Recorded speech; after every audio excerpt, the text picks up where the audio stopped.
Fala pessoal, aqui quem fala mais uma vez é Ricardo Medeiros, no RMed.io, trazendo para vocês o fundamental da engenharia de software e ciência da computação.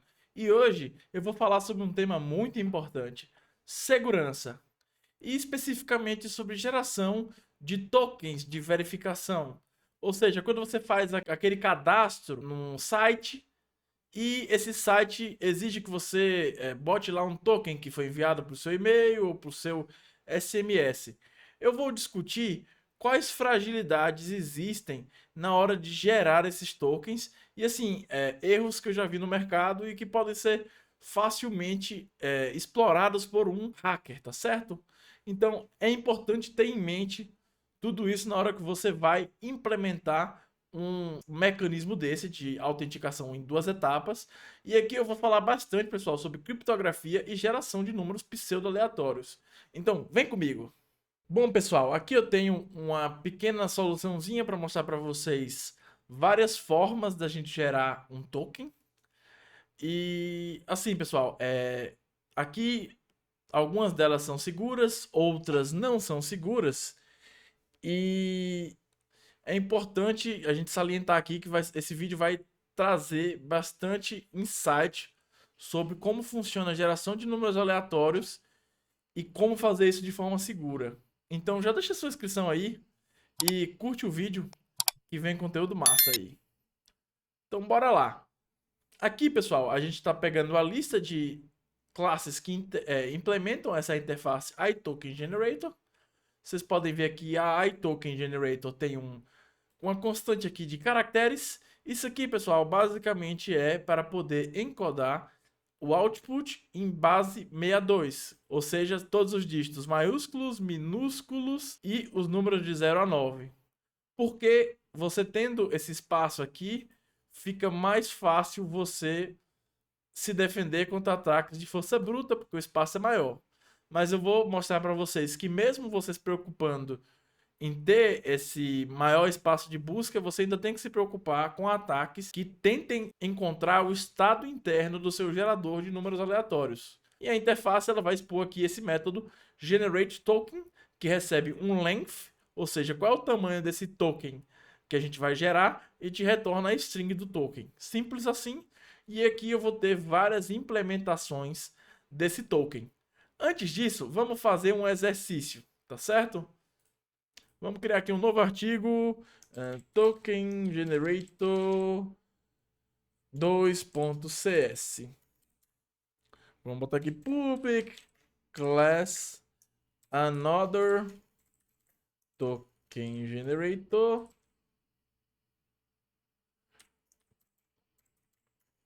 E vamos colocar essa classe herdando de iToken generator. Eu não estou querendo pegar o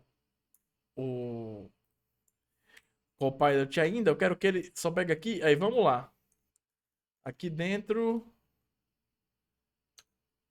o Copilot gerou isso aqui, né? Ele já, tá vendo? Ele pegou o chars, só foi string aqui de tokens. Pessoal, esse código é totalmente inseguro.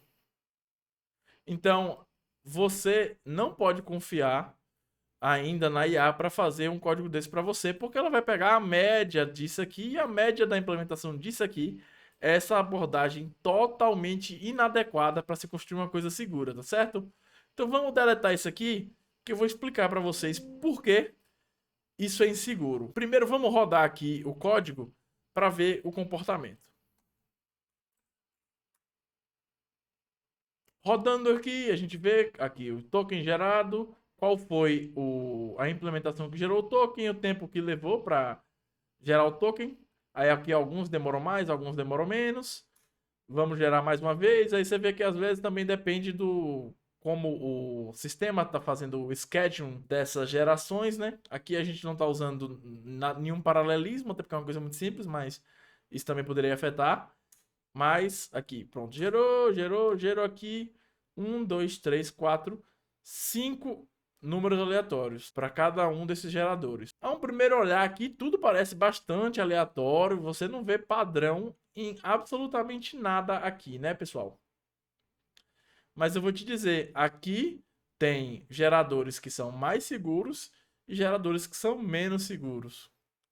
Mas vamos adentrar nisso agora. Voltando aqui para a solução, vamos começar com o mais básico, o Token Generator, que aqui é o Simple Token Generator, o primeiro, que vai usar exatamente ali aquela abordagem de antes. Ele vai gerar um número aleatório para mapear cada caractere no tamanho que é pedido aqui o nosso token. Eu já falei que essa implementação ela não é segura. O primeiro detalhe aqui é que um número aleatório, na verdade, ele não tem nada de aleatório. Ele é só pseudo-aleatório. E o que isso quer dizer, pessoal? Quer dizer que, na verdade, ele tenta passar a ideia de que é aleatório, mas a sequência ela é totalmente previsível. E você consegue deixar ela um pouco mais aleatorizada fazendo o uso de uma semente para esse gerador, seja, por exemplo, o horário que aquela função foi gerada pela primeira vez, como a semente que vai fazer aqui dar o primeiro pontapé da geração dos números aleatórios. Mas isso não é nada aleatório. A única vantagem desse gerador aqui de números aleatórios é que ele vai gerar uma distribuição uniforme. O que isso quer dizer? Quer dizer que ele vai gerar, dentro de um intervalo, os números em proporções iguais. Com isso, você tem a vantagem de, num ataque de força bruta, você não dar mais chances de um único caso acontecer. Ou seja, quando todas as respostas têm a mesma probabilidade de serem verdadeiras, fica mais difícil de adivinhar de forma aleatória. Mas, ainda assim, tem outras fragilidades. No entanto, aqui acontece o seguinte: você está gerando um número aleatório n vezes, onde esse n aqui é o length, o tamanho do token. E por que isso não é legal, pessoal? Todo gerador de números pseudo-aleatórios, ele tem um período. Esse período, ele descreve a qualidade do número pseudo-aleatório. Por quê? Porque ele vai descrever ali quantos números ele gera até a sequência que ele gerou anteriormente ser reproduzida igualmente. O gerador de números pseudo-aleatórios, ele vai reproduzir a mesma sequência igual uma vez que você chega no período dele. E aqui a gente está gastando o período dele à toa. A gente está gerando mais de um token para poder, mais de um número para poder gerar o token. E isso não é necessário. Você pode fazer uma abordagem que resolve isso. E essa abordagem aqui é a Single Gen Token Generator. O que é que vai acontecer aqui, pessoal? Ao invés de eu converter cada dígito, cada número que eu gero para um dígito, eu vou gerar apenas um número e depois eu vou encodar esse número em base 62 direto. E aqui vamos dar uma olhada nessa função helpers. Ela basicamente vai pegar aqui o valor que ela recebe e vai fazer o resto da divisão inteira por 62. Com isso, ela pega esse resto e transforma no primeiro caractere. Depois ela divide por 62 e faz a mesma coisa de novo. Como esse número aqui vai ser um número enorme, ele vai gerar aí alguns caracteres na base 62 e você retorna essa string aqui. Como pode ser que o número seja um número menor, você tem aqui esse pad para poder fazer o autocomplete. Mas você ter essa possibilidade de gerar esses números com 0 no início, aumenta seu espaço de busca. E aqui você não está degradando o período desse gerador de números aleatórios. Então, essa abordagem aqui, ela tem uma maior resistência a ataques. No entanto, ela ainda tem uma fragilidade crítica que faz com que ela não seja segura. E vamos discutir isso fazendo aqui o destrinchamento de o que é um gerador de número pseudo-aleatório. A forma mais comum de implementar isso e que é implementada nos randoms das linguagens de programações mais populares é o GLC, ou gerador linear congruente. O gerador linear congruente é a técnica que é utilizada para fazer essa geração de números. Você tem uma distribuição uniforme, faz com que você possa depois pegar essa distribuição e transformar em outras coisas. Então isso é muito útil quando você está fazendo sistemas de simulação ou jogos, onde você tem que gerar coisas aleatórias e tem que ter um certo equilíbrio ou um desequilíbrio controlado, tá certo? Então, ela é interessante, mas para segurança, simplesmente utilizar um LGC ou um GLC não é seguro. E eu vou explicar para vocês por quê. Antes de seguir aqui, se vocês quiserem entender por que ter um gerador que faz uma distribuição uniforme é interessante para poder manipular isso e obter outras distribuições, deixa aí um comentário embaixo que eu posso fazer um vídeo no futuro sobre a lei de ZPF ou como simular o uso real de uma aplicação para poder fazer avaliações. Bom, pessoal, o GLC, ele é basicamente essa fórmula aqui. O que é que ele está fazendo aqui? Ele está pegando um estado inicial, multiplicando por uma constante A e somando a um contador. Tá certo? Aí o que acontece, pessoal? Ele vai fazer aqui essa geração e vai atualizar o valor do estado. Ou seja, o próximo valor vai ser, na verdade, isso aqui é uma função recorrente. Vou abrir um notepad que é mais fácil. Bom, aberto o notepad aqui, vamos entender. O estado inicial, ele vai ser um valor qualquer. Vamos botar aqui 41, como eu coloquei. E aí, S1 vai ser igual a vezes 41 mais C. Aqui, pessoal, como eu estou utilizando um unsigned long, acaba que essa operação, pelas limitações da aritmética inteira aqui, ela vai fazer 1% aqui, ou seja, o resto da divisão inteira por 2 elevado a 61 menos 1, que é o maior número que você consegue armazenar nessa base aqui. Mas isso é só um detalhe. Aí S1 acaba por ser A vezes 41 mais C. Logo, S2 é igual ao quê, pessoal? S2 vai ser igual a vezes S1, ou S1, mais C. E aí S3 vai ser o quê? Aqui vamos só botar aqui ao quadrado vezes 41 mais A vezes C. Aliás, eu botei C1 aqui. Não... A vezes C mais C, ou seja, mais C. Aí daria para botar C em evidência aqui, mas vamos deixar aqui. E aí depois você vai fazer isso aqui de novo, aí vai ter um A ao cubo, 41A ao quadrado, mais 41A ao quadrado. Aliás, não, isso aqui não é mais. Isso aqui é um mais. A ao quadrado vezes C mais C de novo. Tá certo, pessoal? Ou seja, você tem uma equação aqui. Se você conseguir observar alguns valores dessa sequência, ou seja, o token ele é gerado para você. Apesar de que ele é convertido em base 62, ou seja, você não recebe aqui o valor numérico, o long.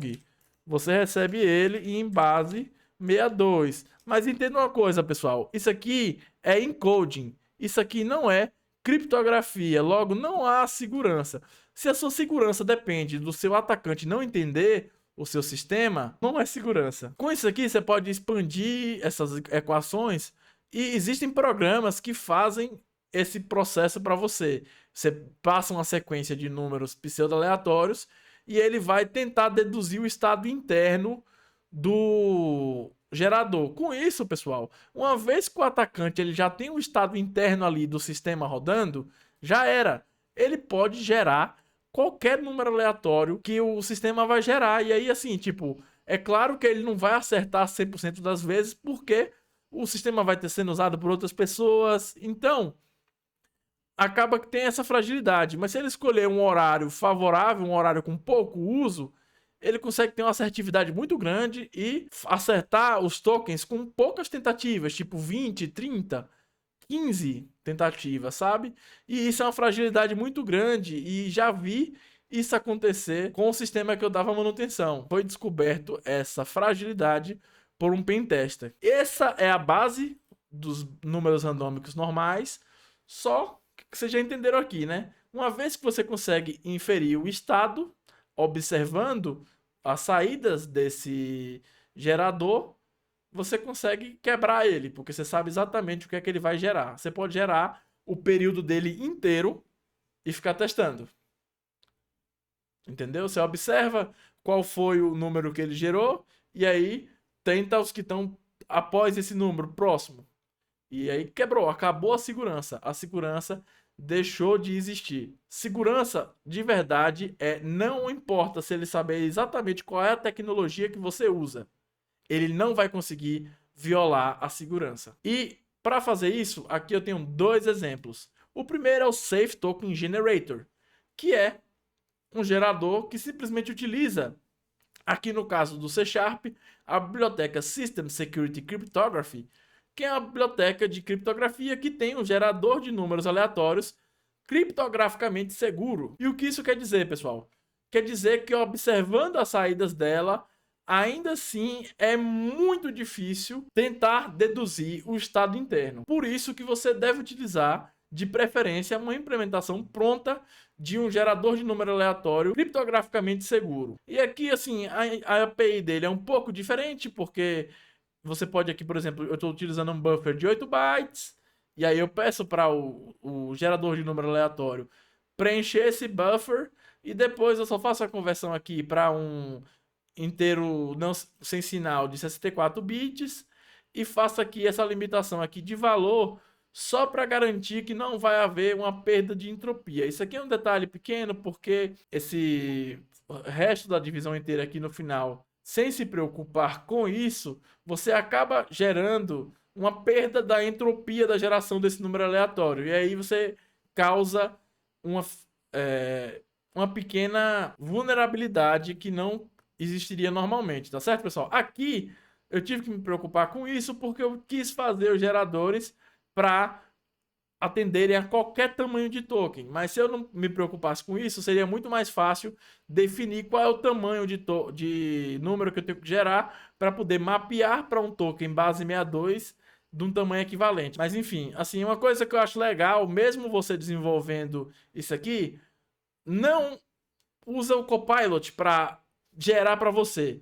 Tenta utilizar uma implementação segura e depois pede para o Copilot criticar a sua abordagem, porque ele é muito bom em fazer essas referências de possíveis vulnerabilidades que podem acontecer em decorrência de detalhes assim. E assim, mesmo que você use a ferramenta que é a ferramenta segura, se você fizer algum detalhe que seja inadequado no uso dela, como por exemplo aqui, remover esse while, você acaba perdendo um pouco da segurança, tá certo? Então é sempre bom você estar ali analisando. Se você tem experiência, vai direto, mas se você está começando, pede pro ChatGPT te criticar, tá certo? Não pede a implementação, critica o que eu fiz aqui. Me explica por que pode ter alguma insegurança. Bom, pessoal, e fazendo isso aqui, ele vai gerar um número pseudo-aleatório, mas que é criptograficamente seguro, ou seja, a observação dos estados, ou seja, dos outputs que ela faz, não vai permitir que você deduza o estado interno, porque ele está criptografado. E essa é a magia aqui. Mas, bom, como é que eles conseguem fazer isso? Eu me dei o desafio de fazer isso manualmente, utilizando hashes, porque é uma das técnicas que você pode utilizar para fazer uma função de gerar números aleatórios criptograficamente segura. Existem outros algoritmos, como baseados em o AES e outros algoritmos, como o SHA-20, mas eu preferi utilizar o hash-based porque ele é um pouco mais direto na sua ideia base. Bom, pessoal, agora aqui eu vou mostrar o gerador que eu fiz baseado em hashes, que vai te dar um pouco mais de segurança criptográfica. No entanto, pessoal, isso aqui é só um exercício. Não quer dizer que isso aqui é uma abordagem segura para se utilizar. E dois, prefira utilizar as abordagens padrões providas pela linguagem que você utiliza. Se a linguagem que você está utilizando não tem, provavelmente ela não é uma boa escolha para um sistema em produção. Aqui, pessoal, eu estou gerando um seed de alta entropia, ou seja, uma seed grande que vai aqui. Eu vou pegar um guide, depois eu vou pegar os ticks do sistema no momento, os tick counts do environment que está rodando, e aí depois o ID do domain e o working set, ou seja, o tanto de memória que esse programa está utilizando, junto com o salt, que eu deixei aqui definido, pessoal, mas deveria ser lido de uma variável de ambiente secreta, tá certo? Para ter um pouco mais de segurança. E aí depois você vai computar aqui o hash dessa semente e criar aqui o hash que você vai converter para a base 62. E aqui, como é um byte vector, né, esse hash aqui que o compute hash ele gera é um vetor de bytes, então eu passei aqui para um big integer só para ficar coberto com implementações aí que vão utilizar um número de dígitos grande. Como eu disse, você fazer isso aqui pensando num tamanho genérico é problemático às vezes, tá certo? Então não façam isso. Definam um tamanho e façam para funcionar com aquele tamanho, beleza? Bom, e aqui tem só uma funçãozinha que vai expandir o token caso ele seja gerado num tamanho menor. Mas isso aqui também é só mais uma questão de usar tamanhos dinâmicos, pessoal. Evitem tamanhos dinâmicos. E aí, vamos lá, pessoal. Vamos ver mais uma vez os números rodando, né? Agora que vocês sabem exatamente o que acontece embaixo de cada um desses, vamos ver os números rodando mais uma vez.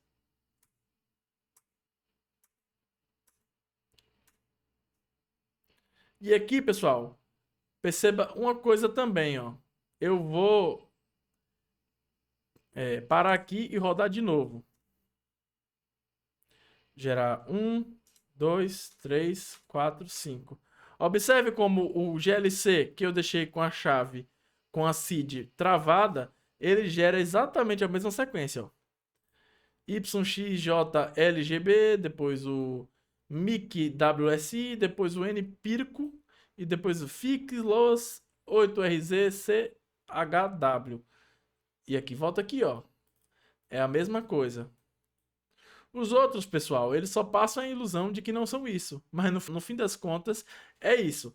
Mas tem a questão de que o safe aqui e o hash-based, eles vão utilizar uma função criptográfica, o que deixa muito mais difícil aqui prever esse estado interno do gerador, logo tornando bem mais seguro. Mas é isso, pessoal. Se você quer ouvir mais sobre criptografia, eu estou planejando fazer um vídeo completo sobre isso. Então se inscreve aqui para não perder. E deixa o like, porque esse conteúdo, ele é muito fera, tá certo? Então, pessoal, a gente se vê na próxima. Um abração e tchau!